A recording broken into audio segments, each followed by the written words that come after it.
So okay guys, ito yung oregano natin. Bali lilinisan muna natin, tapos pipigain natin kalapatids. Tapos yung pagpipigaan, ihahalo natin sa feeds. Saka natin ipapakain sa ating mga warriors kalapatids. So mabisa to pang gamot sa mga may sipon. Ayan. So yun yung makakatulong sa mga warriors natin. So since Monday, no, kailangan may prevention tayo. Ayan. So kaysa yung gagamutin natin pag may sakit na. Ayan.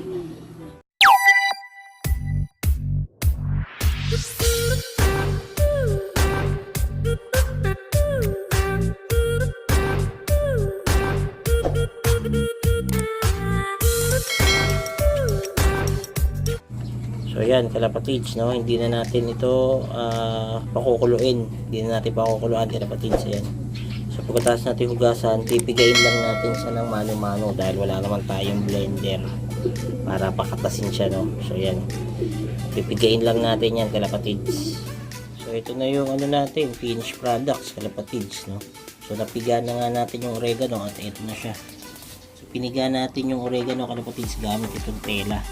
Ayan, so para masala din yung mga natirang dumi dun sa mga dahon ng oregano after natin maghugas. So ito na siya kalapatids, ihalo natin to sa feeds na ipapakain natin sa mga warriors natin today.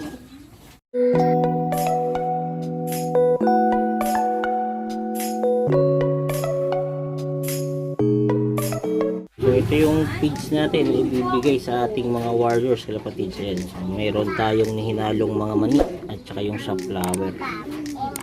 So ito yung oregano na ginawa natin. Halo natin sa feeds.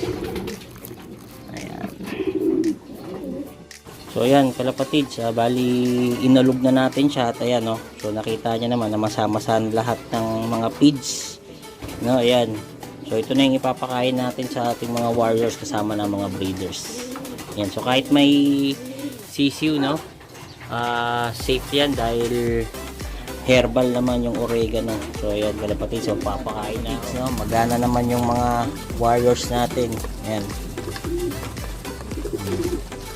So kailangan din sa pag-iibon kalapatids yung ino-obserbahan sila.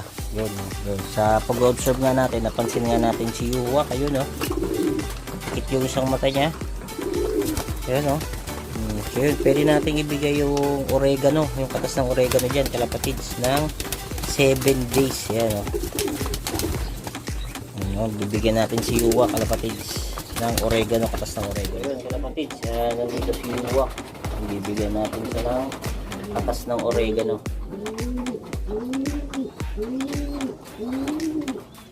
Ayan. Bibigyan natin siya ng at least 10 ml na agad kalapatids. Ayan. Si Yuwa.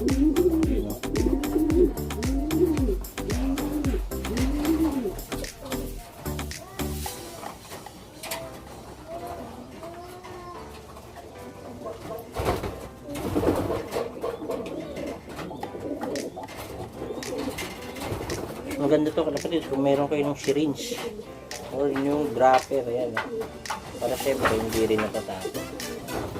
Maganda naman yung katawan ni Yuwa, yun nga lang ano na yung kanyang mata. Ayan, nagluluwa na. So bago pa siya makahawa, syempre dapat may pwesto tayo na parang isolation area niya. So meron tayo na kalapatids. Ayan, natin si Yuwa sa isolation. So ito, dito yung pwesto ng ating mga may mga ganitong case, may mga sakit. Ayan. Ayan siya. So bibigyan natin yan dito ng sarili niyang kainan. Ayan. Ayan, oh. Napikit-pikit na. Siguro to yung magdamag na ano, no, yung lamig dahil naging maulan sa area. Ayan. Tapos kalapatids, yung sa inumin naman ng ating mga warriors, so yung ating mga niloload, ayan. Ano to, honey na mayroong bawang kalapatids. So bakit may honey? Kasi nga para malasahan ng ating ibon yung tamis ng honey. So hindi nila iiwasang inumin. Ayan. honey na may bawang kalapatids. So ayan kalapatids, diba? Ayan, nagiinuman na sila. Yung iba hindi na natin nakunan ng video. Kahit yung mga pang SDR warriors natin ay mga nagsiinuman na. Ayan o. So hanggang ngayon kalapatids, wala pa rin si ano no, si Marshall.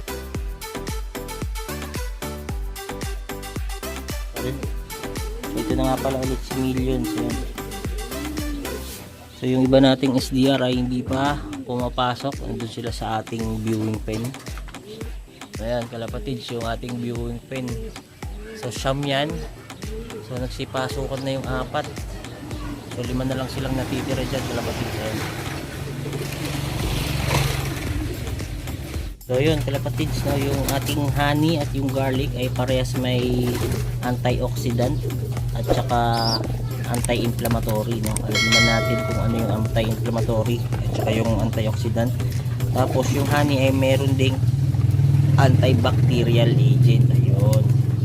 Tapos yung garlic naman ay meron siyang ano, yung nakakatulong ito sa pagpapatibay ng buto.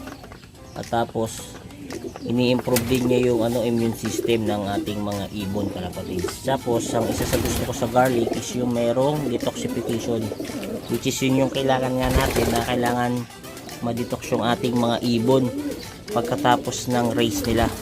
Ayan. Dahil katulad nga nung dalawa nating ibon, di ba kahapon, yung magkapatid, tumambay muna sila sa labas, nag-inom-inom nung mga tubig ulan. So yun, para ma-detox sila, mailabas nila yung mga yun, yung mga duming nakuha nila sa labas. O yun, so yung garlic ang makakatulong doon kalapatids. Ayan.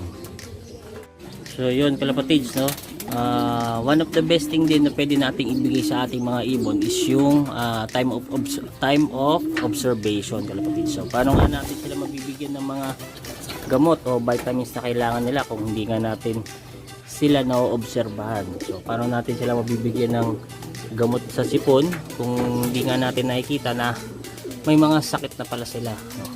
So yun, so kailangan talaga ng ating mga alaga ng observation. Yan. So yun lang kalapatids, yung ating video for today. So sana may napulot kayo. At yun, maraming salamat. God bless. Ingat.